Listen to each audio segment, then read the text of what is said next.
Hello and welcome to the Cooperative Game Chat. I am the Wiz. And I'm Zero. Zero, we don't have much to discuss this week, but there's some good topics, so let's just get right into it. Last Wednesday, we record this on Tuesdays, so which is why we didn't talk about that week. Last Wednesday, there was the state of play for PlayStation. They had 20 minutes of game announcements, all from Japanese companies, it looked like. Yeah, all from Japanese companies, right? Except for Housemark. Yeah, Housemark and Forspoken from Luminous Productions. They're Square Enix. Yeah, but I think it's the Western branch of Square Enix. Yeah, poor guys. But okay, so why don't we just get right down to what was announced and what do we think overall of the state of play event that happened on March? Um, do note there's another state of play, I believe, for Hogwarts Legacy that's going to be this week. So we're not going to discuss that here. That will be next week, probably. Yeah. So I'm looking forward to that. But let's just get down to what happened during this state of play. So first title that was announced was Exoprimal by Capcom, and apparently it's got the guy who was behind Dino Crisis working on it. Why not call it So Dino Crisis? yeah, yeah, but it looks like this game is trying to go for a Left 4 Dead meets Overwatch sort of a thing.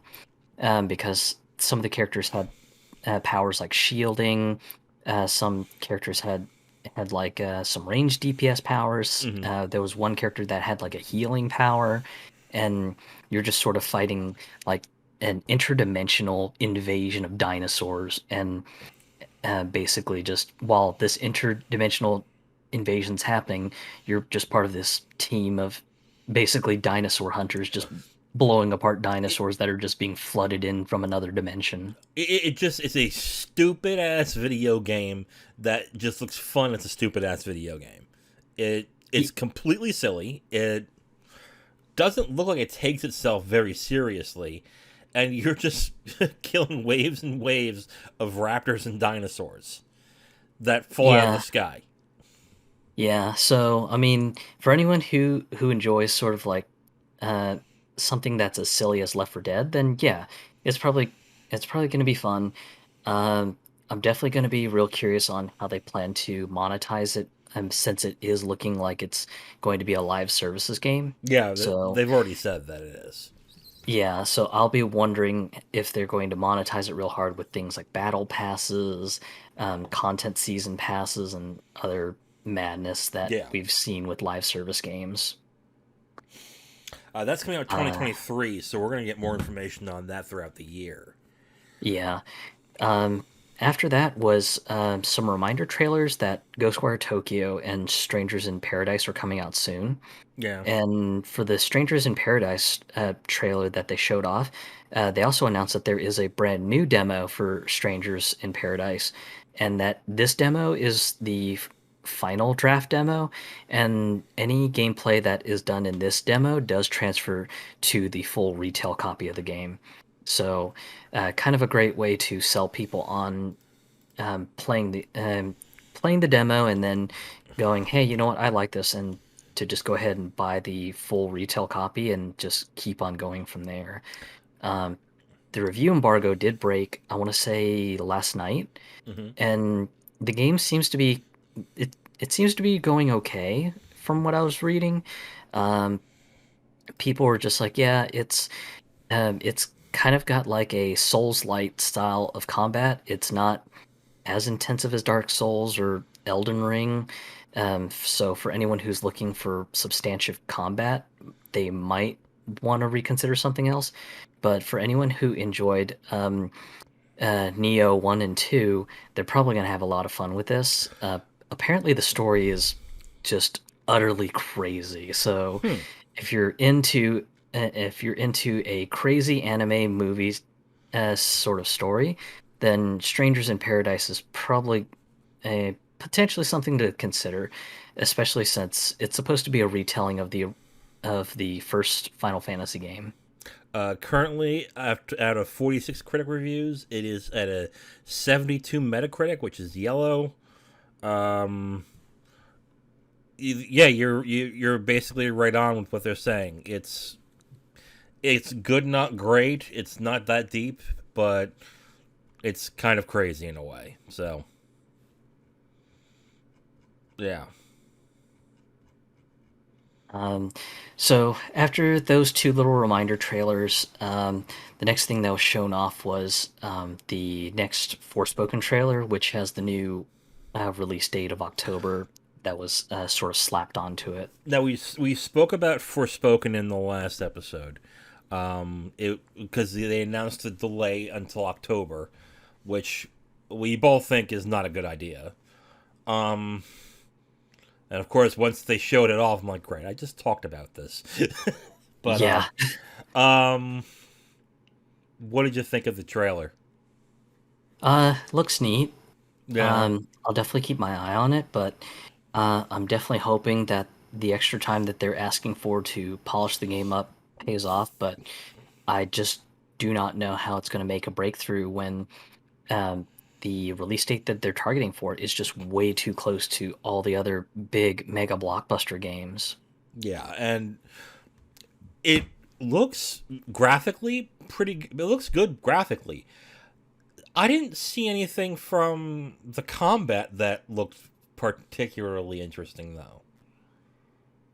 Yeah, It combat I'm a bit hazy on as well too.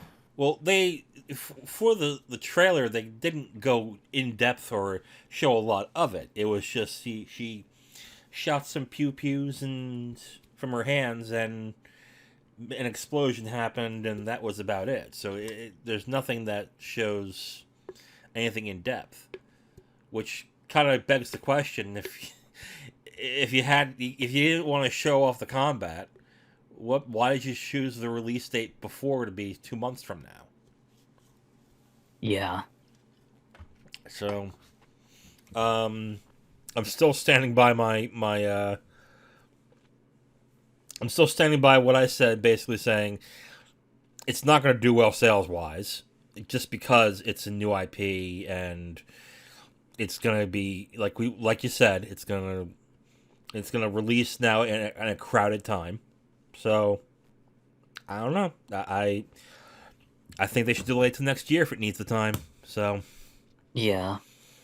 That and maybe delay it so it isn't in such a busy period because I just have a feeling it's just going to be slaughtered in the sales numbers and it's just going to be another one of those victims of a Square Enix quarterly sales report where they'll just say, "Hey, we were hoping this thing would beat Call of Duty or some sort of ridiculous metric," and mm, it'll be just, "Yeah, so this game's a failure. We shouldn't invest any further money into it."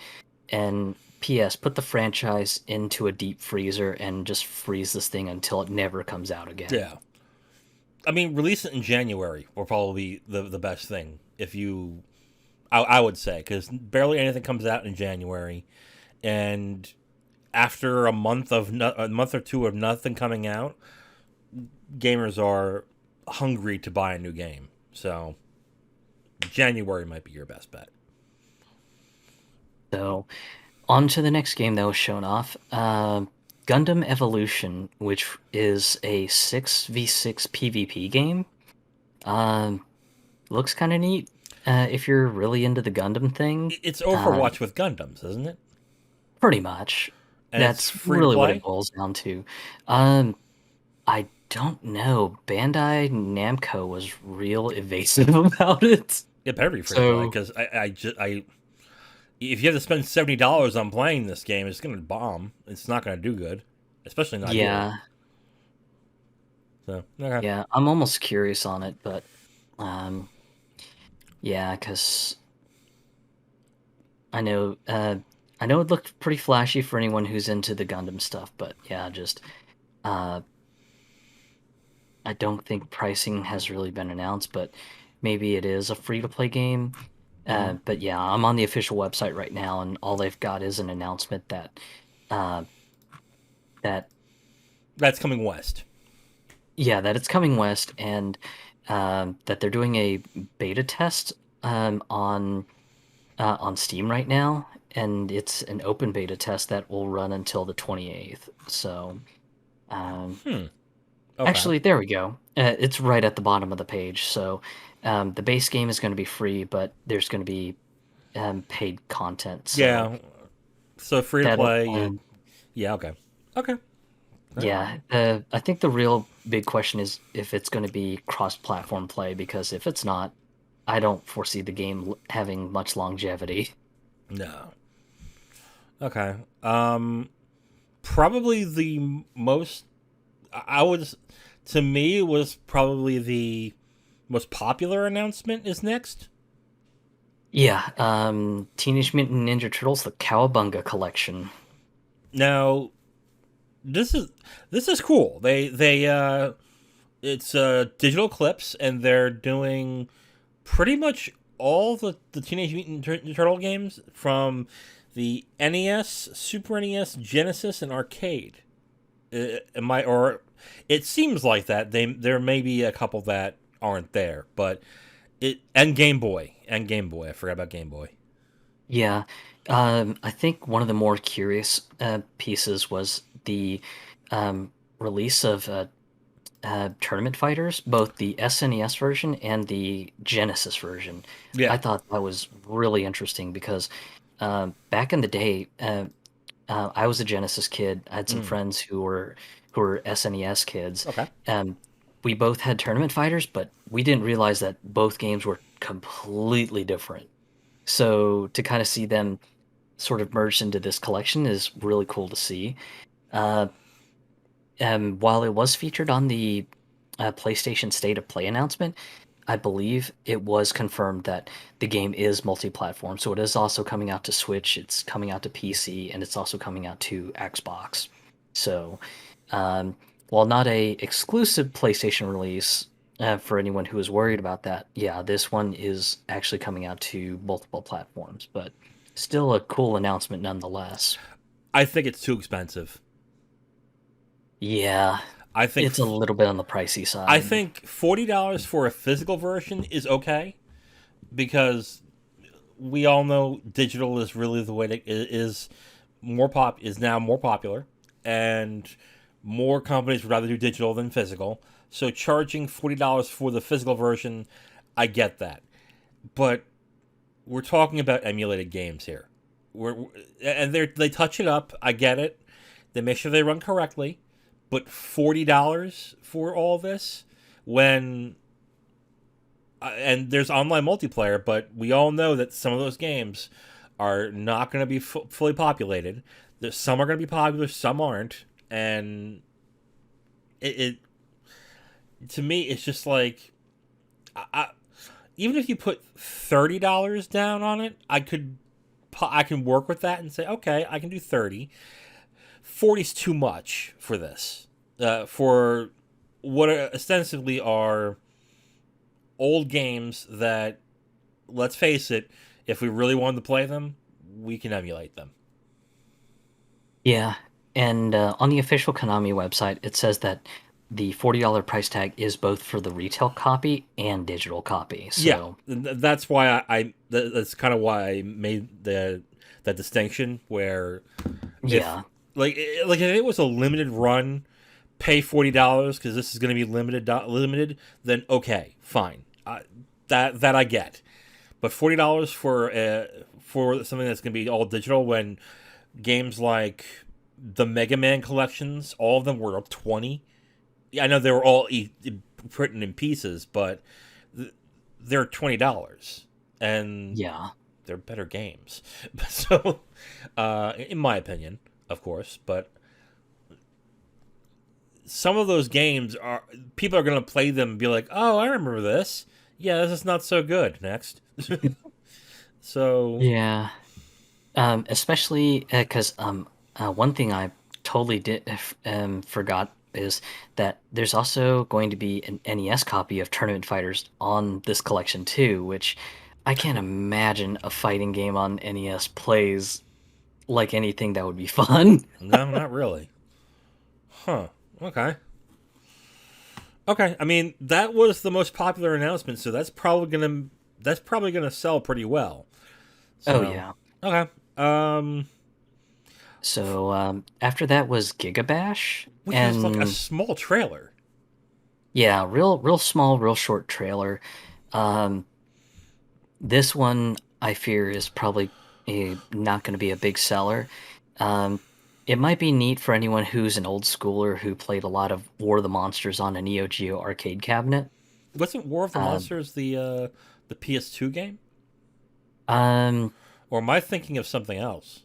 no, no, it's me that's mixing it up. Okay, Uh, oh, you're thinking of it's World King of Heroes, no King of King of the Monsters. Monsters. Okay, Yes. okay, okay, okay. So yeah, Gigabash looks like a more modern take on King of the Monsters on a Neo Geo cabinet.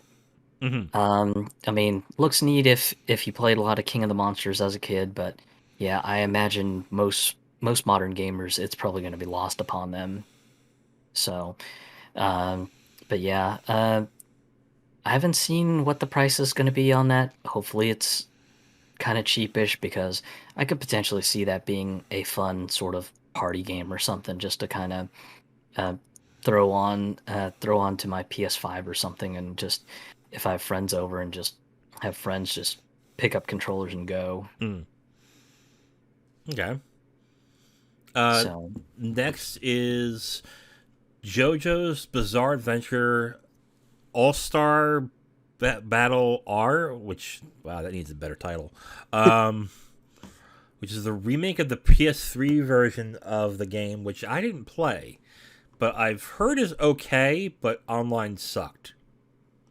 yeah, it's a Namco, it's a Bandai Namco arena style fighting game. Hmm. So if you're familiar with like the Naruto Ultimate Storm games, it's basically that, but with a JoJo's Bizarre Adventure skin slapped on it.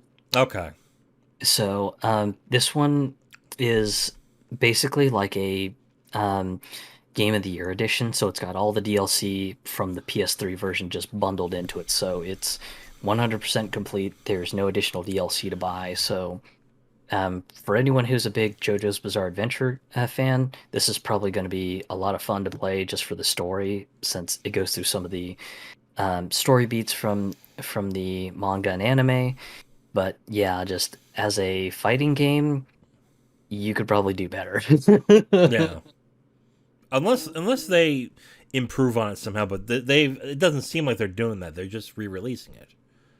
Yeah, that was what I took from it from the trailers. Was like, okay, this just looks like a Game of the Year edition of the game, just repacked and um, maybe with a little bit of graphic cleanup to make it look a bit nicer, and that's all it is. All right. The game that I'm most excited about is Trek to Yomi, which reminds me, and with a beautiful art style.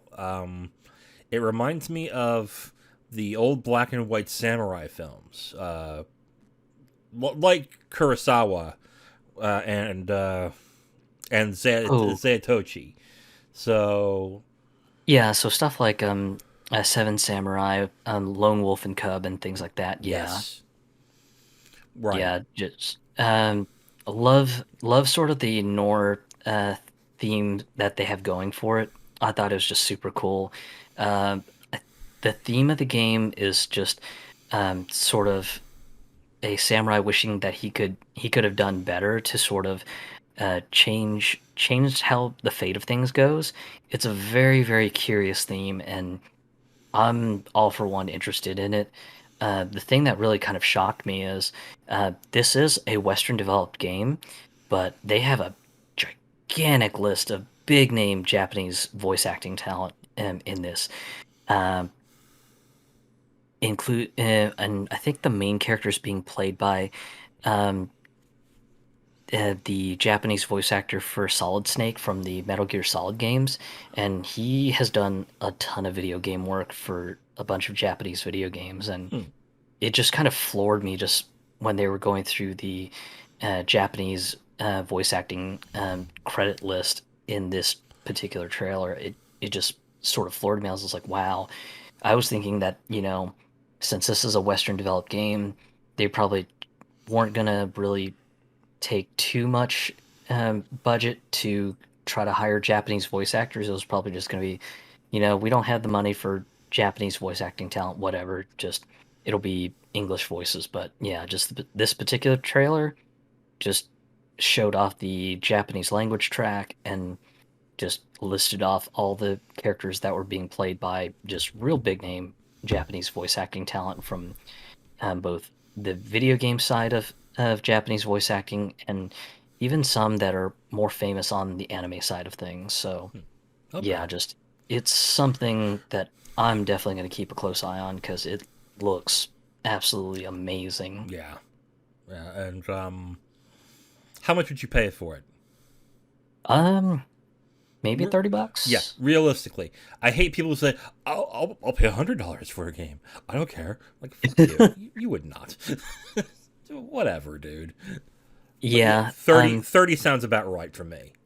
yeah, 30 sounds like the sweet spot. 40 would be a little bit of a hard push, but if it was something like, hey, this game's amazing, the combat is superb, and just it's just a massive critical darling, then at that point I might be able to be convinced to pick it up at 40. But yeah, I think really 30 is going to be the sweet spot for just good bang for the buck pricing.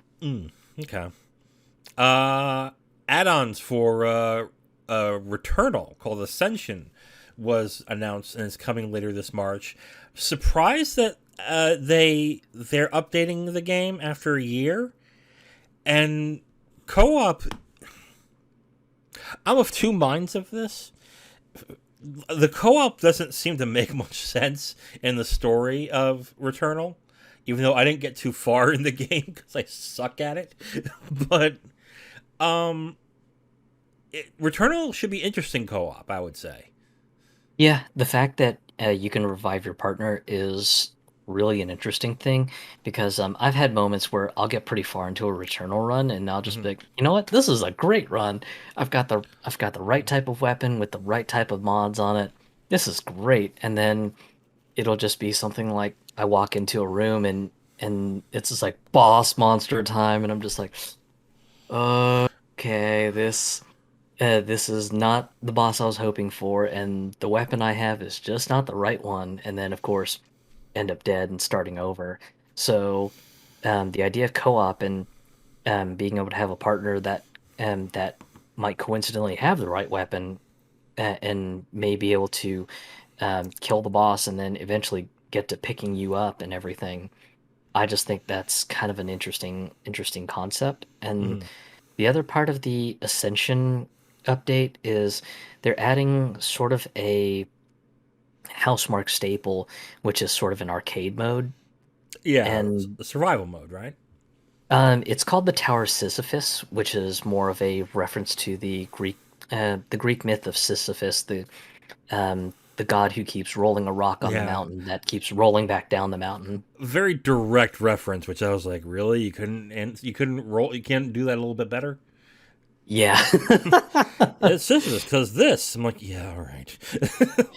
Yeah, it's just like, yeah, we get it. Celine is going to be climbing that tower yet again. So, yeah, kind of an obvious play, but whatever. Okay. Um, that's cool. I like the features that they're having, despite I guess a little bit of trepidation I have with the the co-op. But yeah, it's great that they're updating an old game from last year. So, and more people as they get PS5s, I think, are getting into Returnal. So that's a smart move on their part. Oh, yeah, definitely. And then finally, the big two Square Enix announcements. Um, the first one is a new strategy RPG called Diafield Chronicle. I really hope they rename this one because it sounds terrible, but it looks good. It looks pretty cool. Yeah, it's a real-time strategy game, apparently.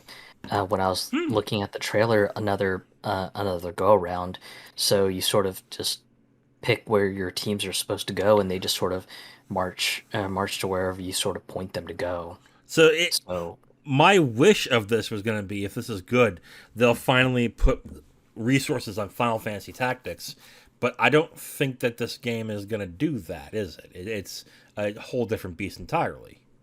Yeah, it looks like it's maybe one of the games from one of the Skunkwork divisions of Square Enix. So I'd chalk it up to something like the Tokyo RPG Factory projects, Mm-hmm. and maybe even stuff like um, the folks behind the games like Triangle Strategy and things like that. It's a curiosity, Yeah. and if it leads somewhere, then expect Square Enix to maybe drop some more money on this team to have them do some more exploratory projects. But yeah, this one, while it looks neat, I don't think it's going to be a big seller unless it somehow is like a critical darling and just you've got the critics raving about this and saying, "Hey, everyone's got to try this. This is super cool." Then maybe it's got a shot at being sort of a game that's widely picked up by both hardcore gamers and just the casual gamer alike. But just on the initial look, I just think that this is not going to be a big seller, and it's just going to be relegated to the same campus stuff like the Tokyo RPG Factory games. Do we know how well Triangle Strategy did right now, or are we still in the dark as to their sales? I think the sales are still being tabulated right now because I think it's only been maybe 1 or 2 weeks. So we'll probably see sales numbers for Triangle Strategy soon, I imagine. Japan, they were in first place in their first week. Yep. Um, and that's for 3 days. Oh, physical units are only 86,298. So, Yeah, well, not a big seller. not a big seller. We don't know digital, so Yeah. and we don't Western know. sales numbers haven't been announced either, I don't think. No, and the only way we'll know is if Square Enix says that they were happy with the sales or disappointed in their next quarter earnings call. So we won't know. Um, if Triangle Strategy does okay, does well, I can see They gotta change the name of this. Diafield Chronicles. Yeah, okay. Uh, Yeah. I can see this doing pretty good because uh, it's PS4 and PS5. If the graphics look good. They look good. Um, the graphics good, and the story is good. I can see it doing pretty well. But like you said, if it's a critical darling, it might actually. Well, not really. Critics don't. Critics in the gaming industry don't really move sales. Yeah. So I guess you're right. I don't see it's. It may not sell like gangbusters to a point where it might start up a new franchise, but I could see if they're realistic about their sales, they could be pretty happy with it. But we'll see. Um, the last announcement was a sequel to Valkyrie Profile called Valkyrie Elysium, which is not an RPG. It's a character action game. Yeah, it looks kind of like it's going in the direction of Nier Automata. So for anyone who likes sort of the character action game stuff like Bayonetta, Nier Automata, and things like that, this could potentially be interesting. Mm-hmm. But um, I wished it looked it's a lot better though.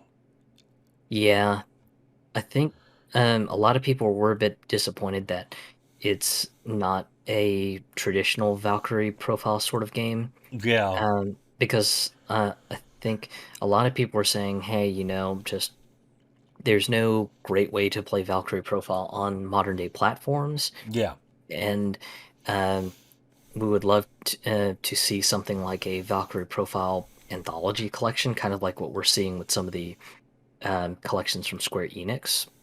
But yeah, this is the direction they decided to go with, so here we are. yeah. This game is not gonna sell well at all without people knowing where it came from, and even if you don't need to play uh, Valkyrie Profile in order to enjoy the game, you get so much more people interested in it if they did. Because Valkyrie Profile on the PS1 is an excellent game. It's a bit obtuse nowadays, I would say, but it both combat and story wise, it was very good. I don't know if I think we discussed this before. Have you played it? Yeah, yeah. Yeah. Played it to completion and got the good and bad endings actually. Huh. I got the bad ending and stop. I don't like replaying games to get multiple endings. I just like it to be my story and that's it. So, Yeah, but that's me. I'm strange like that. Um yeah, game doesn't look good. Uh, yeah, the and I think most people would echo this. The art design looks generic, and the characters look okay, but this is not the great. This is not a great way to show off the game. It just. And it's a character action game on top of it. Like character action games, all you have is the character you're playing as and a bunch of scrubs that you're beating.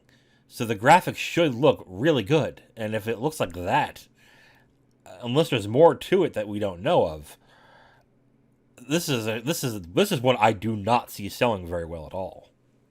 yeah. And I mean, if the game was in some sort of alpha build, then they should have put some sort of label saying, "Hey, early alpha footage, game will change later." But yeah, they didn't even have anything like that. It was just kind of a, "Hey, here's our new game."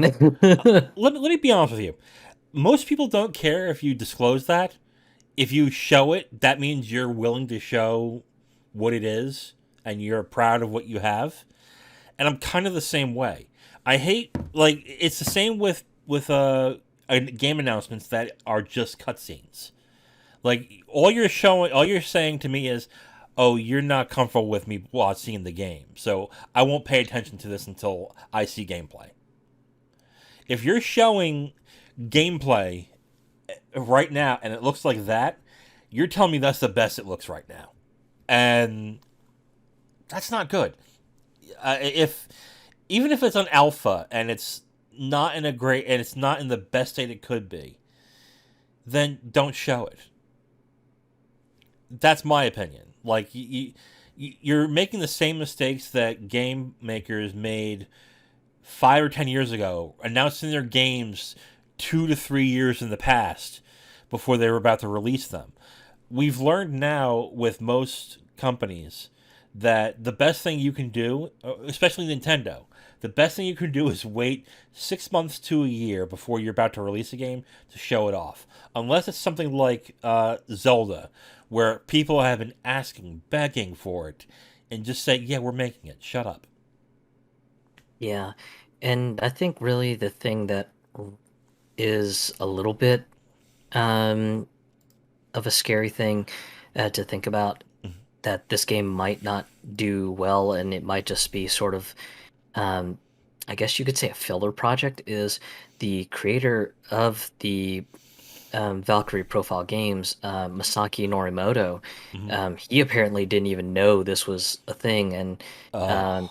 and apparently Valkyrie Elysium was actually sort of a side chapter to Valkyrie Profile, so it's not even Oh. supposed to be like a mainline game. It was just sort of something to be a side chapter to expand the lore and world building of Valkyrie Profile. So it's a So me. So it's Valkyrie did this before this happened. Whatever.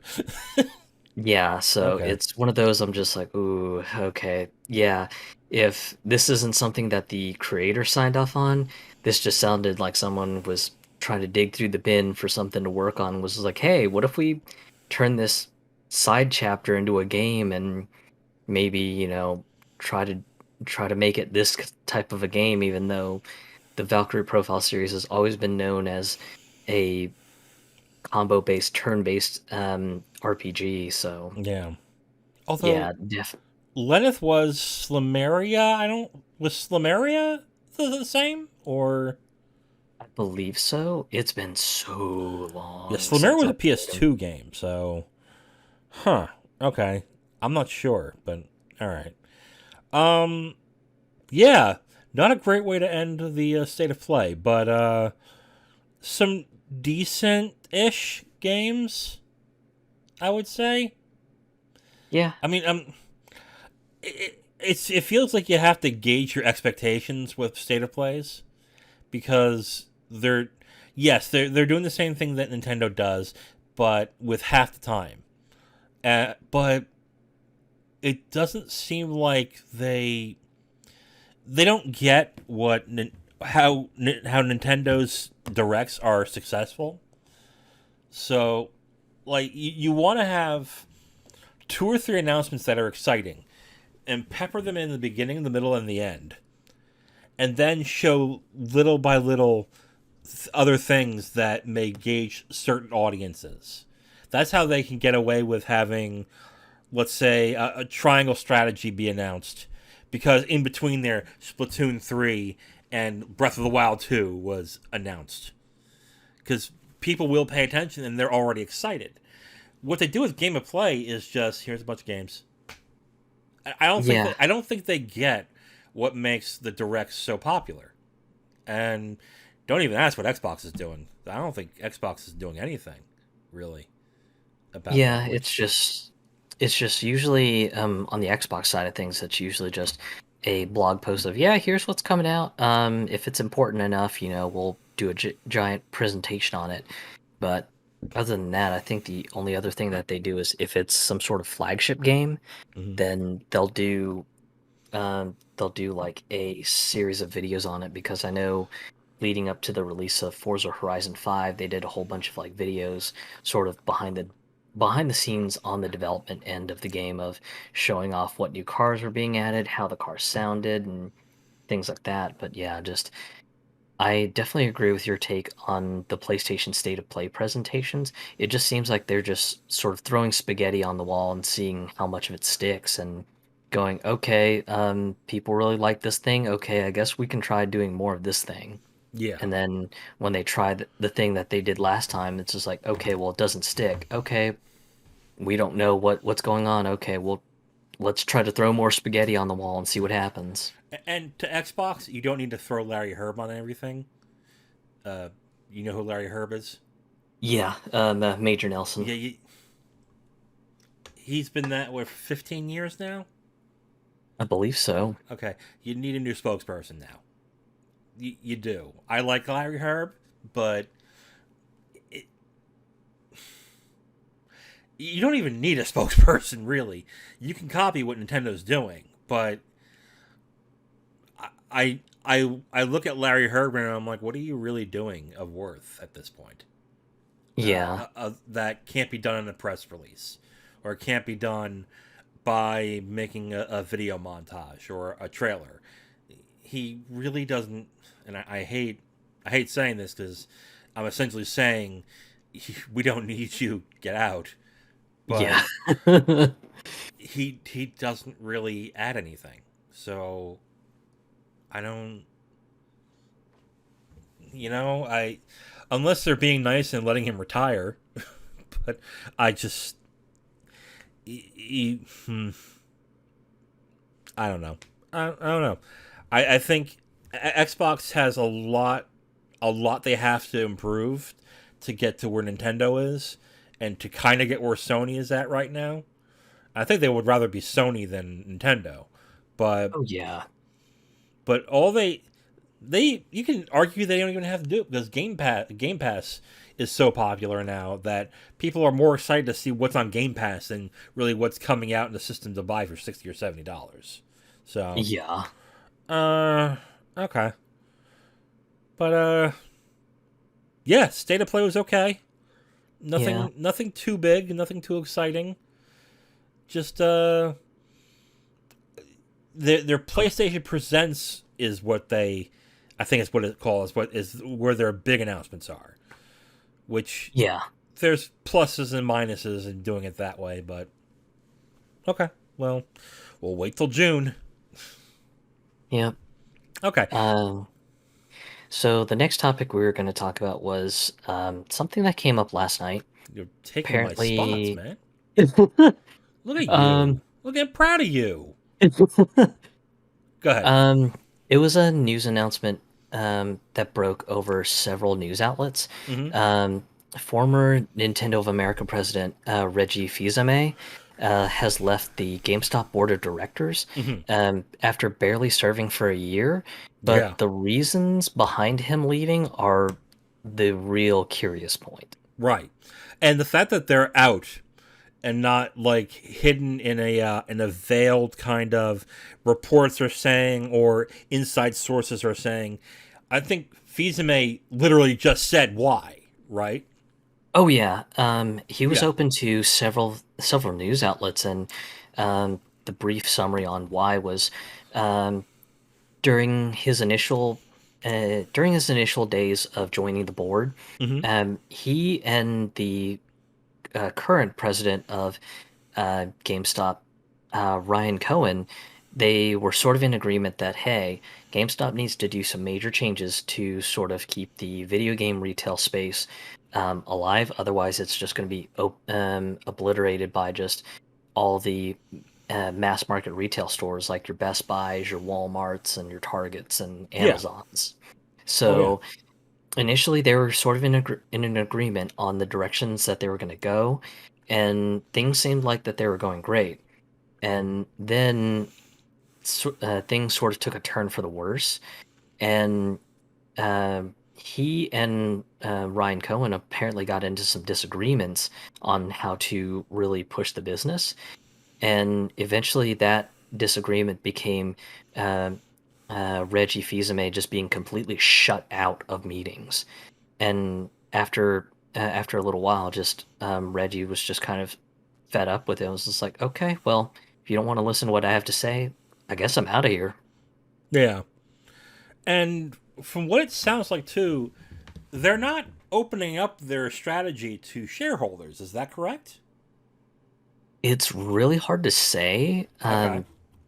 because some of the interviews that I was reading, it seemed like that Reggie was a little bit guarded on what he was really Hmm. able to openly disclose. Okay. Well, So yeah, that's true. So I imagine just there's probably more to the story, and it may not come out until years down the line or when he decides to write another book or something. So Mm-hmm. um, I'll be real curious to see just the real reasons whenever he's able to talk about them. But yeah, just he seemed real guarded on just any sort of strategy talk, but I imagine he'd have to be since that was likely confidential information that could affect the stock price and everything. Right.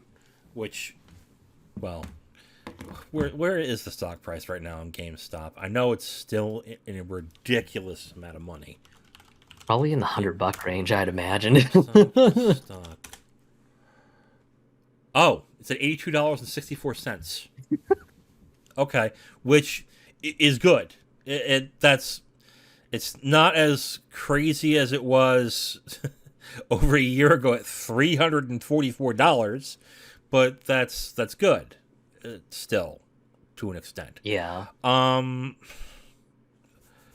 Look, before the meme stock thing happened, GameStop was going to go down, and they were so lucky that they got roped into this meme stock thing. Um, my my God, my question is how, and I'm surprised that this is still going on right now. That they're still benefiting from it. My question is when is this going to finally implode? Because it will, and Yeah. I know that I know there's still a ton of people who work at GameStop. I know someone who works at GameStop, and I hate to say it, but your time is numbered. You unless they have a killer idea, which at one point I heard was to just turn it into a game space where you can play video games on there and pay time for that, like a what do you call it, like an internet cafe kind of thing. Yeah. Sort of like a giant LAN party of sorts. Mm-hmm. Which But mm, could work. yeah, that was one strategy that they were flirting with. Mm-hmm. And then I believe there was there was talk about trying to set up an esports stadium out in Frisco, Texas, to do things like host big major tournaments, and this was um, uh, right when the lockdowns were sort of starting to let up and everything. Yeah. So, I haven't heard anything further on their whole esports stadium idea. So I don't know if that has since fizzled out. But the I, last thing I I think if remember they were. hearing was Go ahead. um, Sorry. oh, the last thing that I heard about on GameStop strategy was potentially looking into NFTs and stuff, and I'm just like, oh no, no, that has nothing to do with your retail operations. That's just trying to jump on a fad. Yeah. So just Although, you're speeding towards the end of your days if you're chasing a fad. although if they are gonna go from just games to internet from to basic internet kind of periphery like business, I could see where NFTs could work, but that would have to be a complete reinvention of your business. So I'm one of the few people who think NFTs could work in a way, sort of, kind of. Yeah. Um, It's not going to be the $1 billion industry that some people think it's going to be. I think that's silly, but to artists and I mean, it could work. I'm not very I'm not very optimistic, but there's a shot. yeah, I mean, for me, while NFTs are sort of a whole bugbear of their own, I think they're much better used in things like smart contracts, Hmm. but not really so much as uh, sort of disposable items to be collected. I think that's a poor use for them, but that's personally my opinion on NFTs. I think that they're better for sort of a smart, indelible contract that both parties can see the contract on a ledger and know that, the terms are out in the open, so no one gets screwed out on the contract. That's where I think NFTs really are going to be better utilized in, but Hmm. that's not a sexy thing, so no one cares about that end. Yeah. Um. I really have to wonder what the business ideas that they have, because if you were going to utilize the popularity of the stock to make more revenue and to rebuild the entire business, you would have done that by now. So what are you doing? Unless they're unless they're willing to buy out the company at a much higher cost than it was originally going to be, which they could be doing. They could be doing that. I don't see I don't see why any business person with good sense would want to stick with GameStop on this, Yeah, because it's really, really hard to say. it seems like month to month they lose more and more ground, and without a great idea, I mean, all you're doing is just waiting out to the time where your stocks are worth nothing. So, and you're typing. I know you are. Yes, I am. Oh. Mostly it's a discussion for something, because it looks like this GameStop topic is running a little shorter, than Yeah. expected, so Okay. I've got another topic we can potentially jump to. Yeah. Go ahead. Jump on it. So, I think the last topic, which should make for an interesting closer, is um, the grenade that is Chocobo GP. Is it a That grenade if no one's is, playing it? well, it's more just sort of a spectacular mess. Hmm. Um, So, because months ago it was shown off and it just kind of looked like Mario Kart with a Final Fantasy skin on it, and a lot yeah. of people were just like, "Hey, looks cute, might pick it up," because um, More kart racers are great to see, And the Chocobo and spinoffs aren't that bad. yeah, typically they're fun on their own right. They're not anything that's like a mega blockbuster or anything, but they're Hmm. still fun enough. Yeah. So when the game was showed off on a Nintendo Direct, a lot of people were real curious about it, going, "Hey, I'd be down for a Final Fantasy Mario Kart knockoff. Looks great to me." And it just suspiciously really no build up on anything about the game, and then I want to say it was maybe a week or so before some review outlets got their reviewer copies and noticed that there was sort of a battle pass thing going on for it, and also microcurrencies and all sorts of just bad microtransaction trappings in this very, very cute and adorable game. That is And for $50, right? yeah, the Yeah. game retails at a whopping $50, and then there's a prize pass, which is basically a battle pass for all it's worth, and that battle pass will cost you $8 in microcurrency, and what a coincidence! You can't buy exactly $8 of microcurrency. Of course you can. You can buy an increment of $10 in microcurrency, and then you have some of it left. And then there was some shadiness about how one of the perks of the prize pass worked, which was if you got to a certain level, your initial purchase of $8 in microcurrency would get refunded to you as a rebate, but you would have 5 to 6 months to spend it. What? And uh-huh.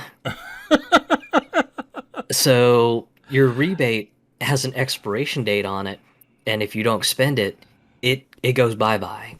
You don't get any sort of say to say, "Hey, I don't want anything. I just want to just wait until the next season passes out and maybe put my $8 of microcurrency towards the next season pass." Uh-uh. It has an expiration date, and that kind of gets into a thorny legal territory in Europe, because in some European countries you can't have gift cards expire, and the definition legally has expanded to things like microcurrency, that either the publisher or developer has to either allow you to somehow cash out, Hmm. or they have to be able to say, "Hey, your money is basically good forever until the end of service for this game." And for them to basically say, "Oh, your rebate has a limited amount of time to use it," it's just kind of one of those things. Is like, whoa, that's starting to get legally shady there. Yeah. I have And never heard of a game, free to play or not, that not only has microtransactions, but there's a timer at which you can use the microtransactions. yep, I have never heard of this. yeah. So, and I think really the scummiest part of the whole thing is, That's not the uh, scummiest part? no, no. So of course, they have a cloud skin and a squall skin, but they're locked at the top tier, I believe, of the prize pass. So you pretty much have to make playing Chocobo GP online almost kind of like a second job to churn through the levels to get to the end to get the cloud and squall skins.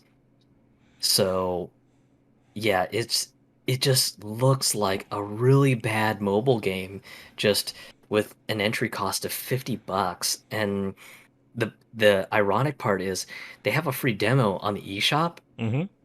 and the demo lets you play a little bit of it, but yeah, you can't just play the free demo and then, you know, just say, "Hey, I want to buy the prize pass and play some more." If you want full access to the game, you have to shell out that $50, and then if you see yourself somehow playing nearly every day online, then at that point, yeah, you can then add the battle pass on top of your $50 game. So it's just like, what are you guys doing? Hmm. And it gets even more ironic because after all the backlash from both Japan and the West, Hmm. they finally put out a PR statement, and the PR statement's kind of just really, really weak excuses on things. Like one of the things that they finally decided to do was they were like, "Hey, we get it. Not many people are happy with our decision to put two very, very popular Square Enix characters behind the prize pass. So um, I think I think Squall is now unlockable at a lower level or something." Oh yeah. And and then there was talk of potentially lowering the grind on the prize pass, and um, with them doing that, anyone who had really surpassed a whole bunch of levels that they were going to sort of recorrect the experience curve for, Hmm. you would basically get a whole bunch more prizes because of the adjustment on the experience table. So if you played a whole bunch, you'll probably level up a whole bunch more than someone who barely started their prize pass and everything.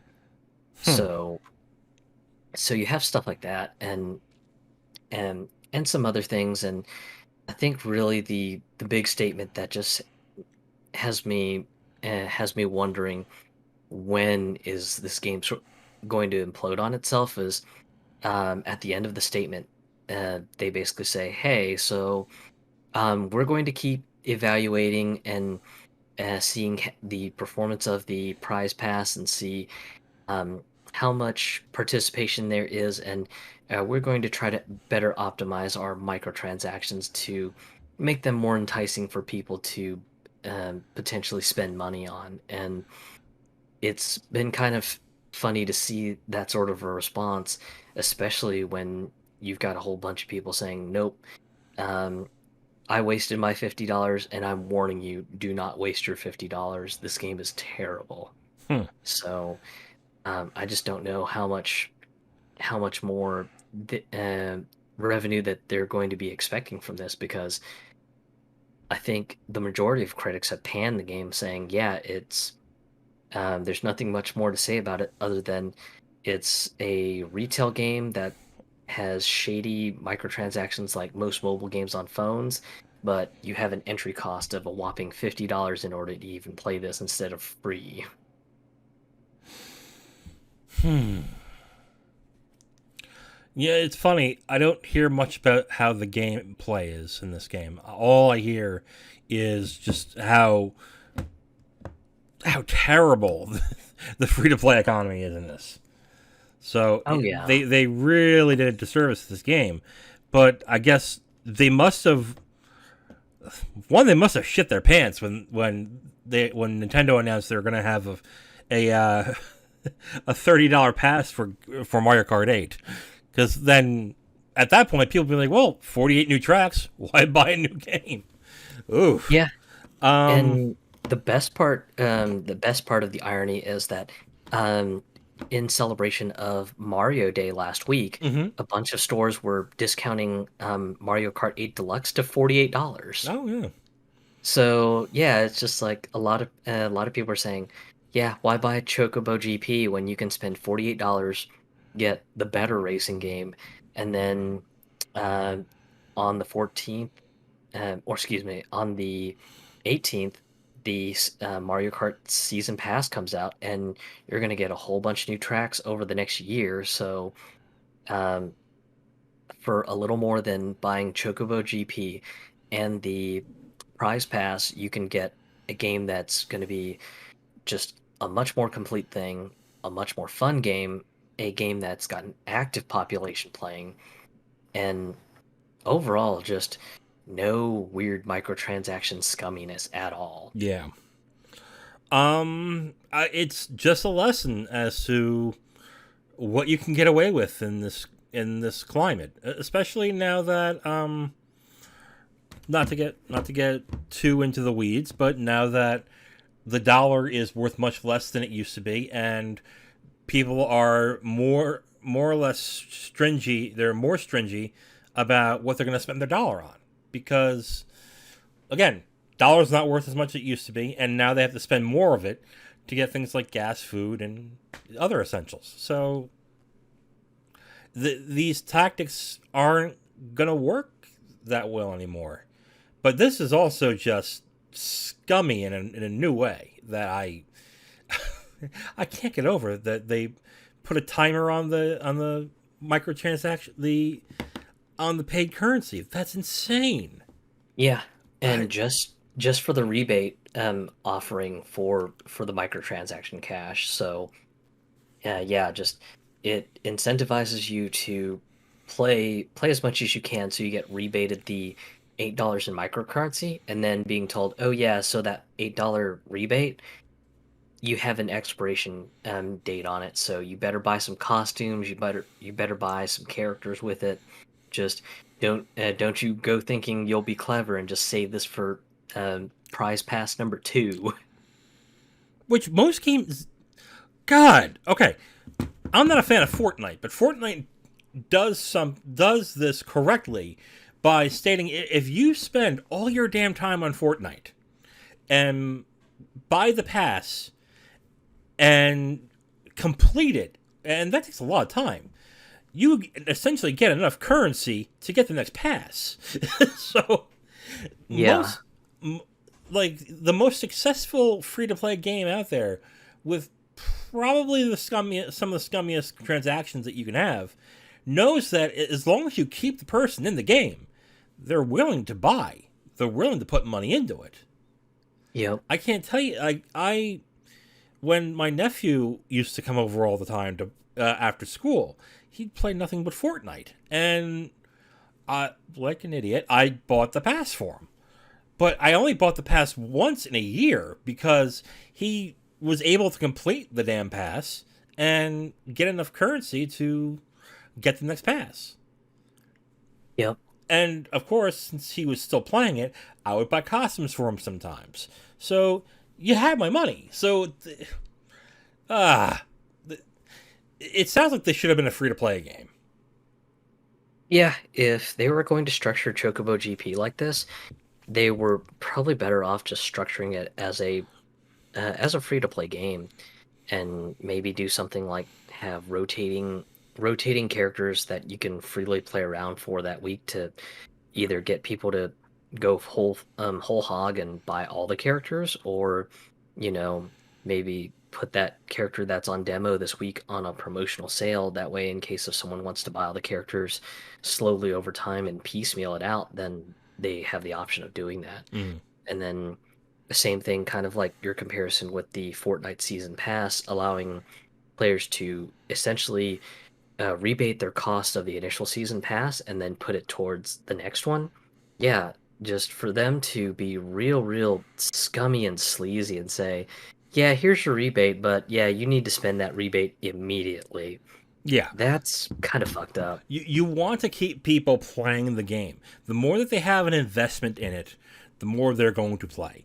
So if I had $25 in currency that I earned, and the pass is 18, you basically just cemented me playing the game more for as long as that next pass is going to be, because I'm already invested.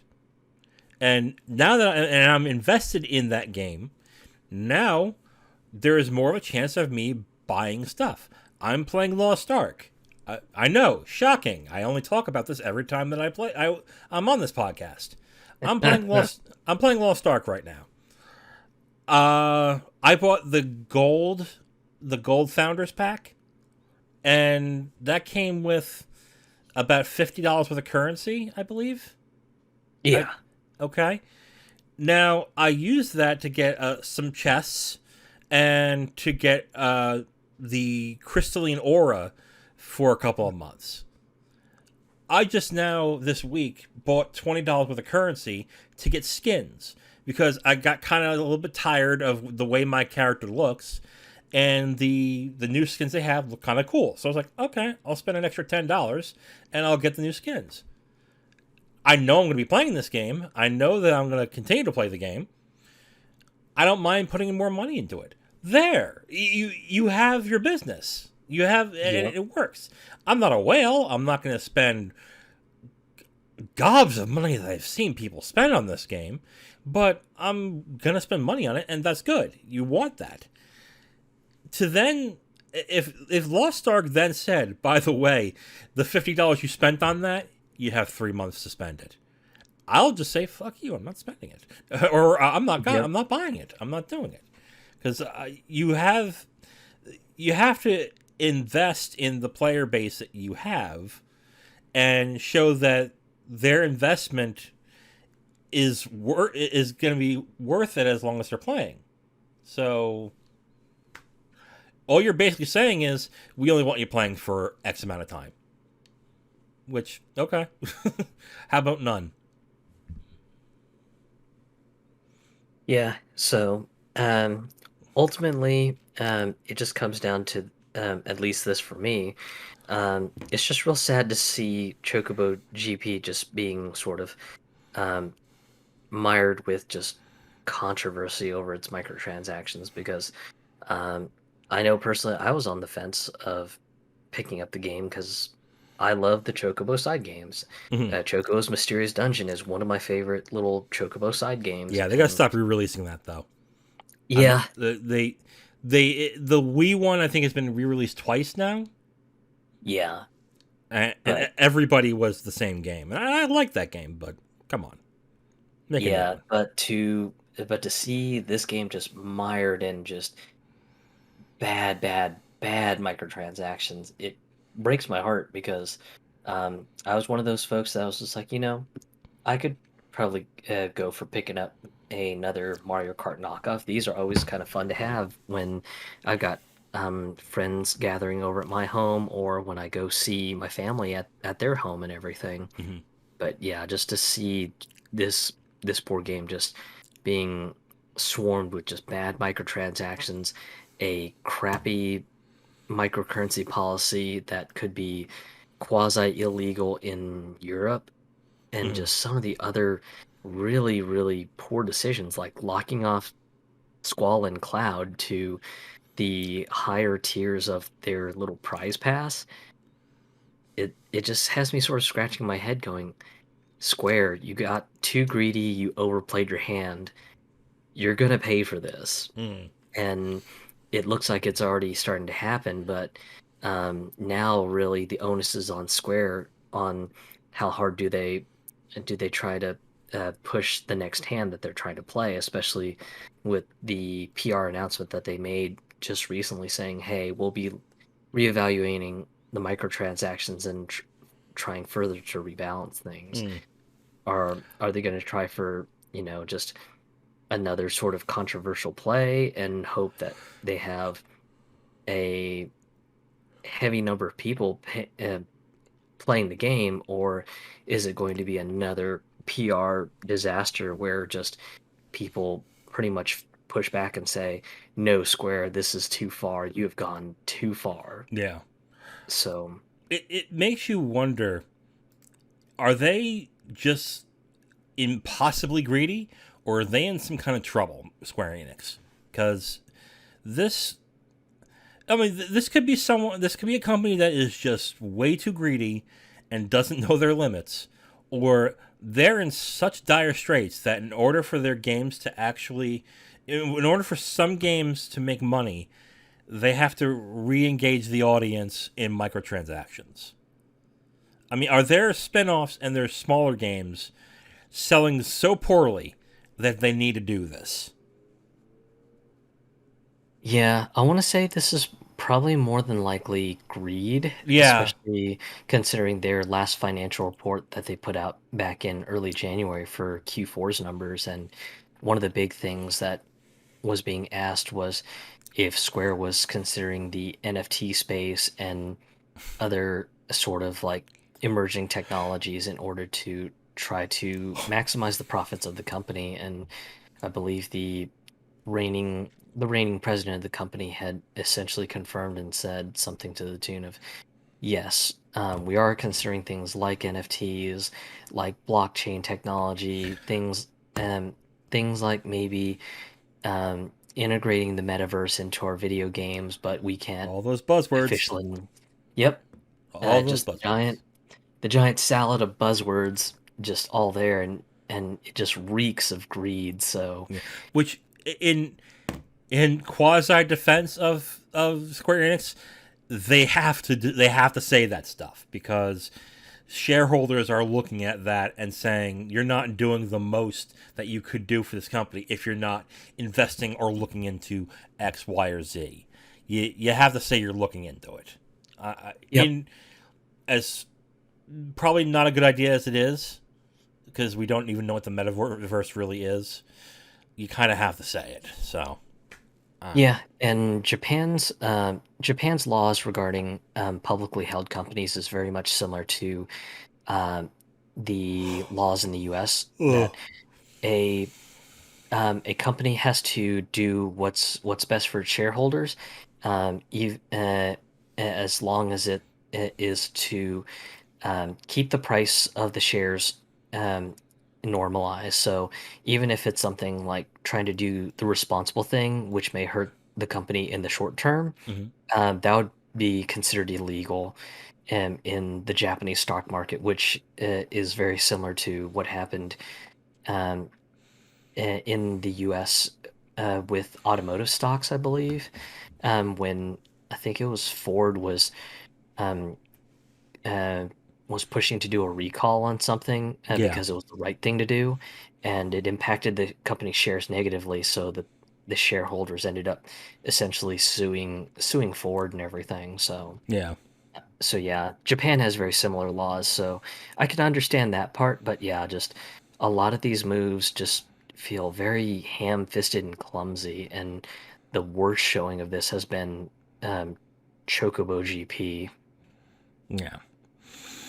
Well, on that glorious note, I think this is where we can end this. Yeah, I agree. Okay, so with that, talking about state of play, corporate greed, and the woes of GameStop, that is it for the Cooperative Gamecast. I am the Wiz, And I'm Zero. and we will talk to you next time.